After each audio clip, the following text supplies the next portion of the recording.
सोन्याचे पुन्हा घेतली सोन्याने भरारी, चांदीनेही भाव खाल्ला.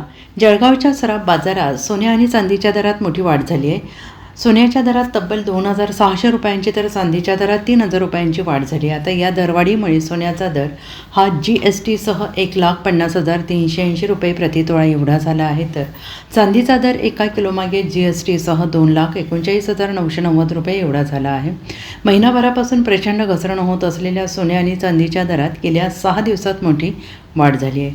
अवघ्या 6 दिवसात सोन्याच्या दरात तब्बल 11,500 रुपयांची वाढ झाली असून सोन्याने पुन्हा 1.5 लाखांचा आकडा गाठलेला आहे. चांदीच्या दरात देखील 6 दिवसात तब्बल 20,000 रुपयांची वाढ झालेली आहे. अनेक दिवसांपासून सतत घसरण होत असलेल्या सोन्या चांदीच्या दरात वाढ होत असल्यामुळे चिंतेत असलेल्या गुंतवणूकदारांना दिलासा मिळाला आहे. पुढच्या काळात सोने आणि चांदीच्या दरात आणखीन भाववाढ होऊ शकते. यामुळे सराफ बाजारात सोने चांदी खरेदी करण्यासाठी ग्राहकांची गर्दी वाढते आहे. Bureau report, SBN Marathi, Jalgaon.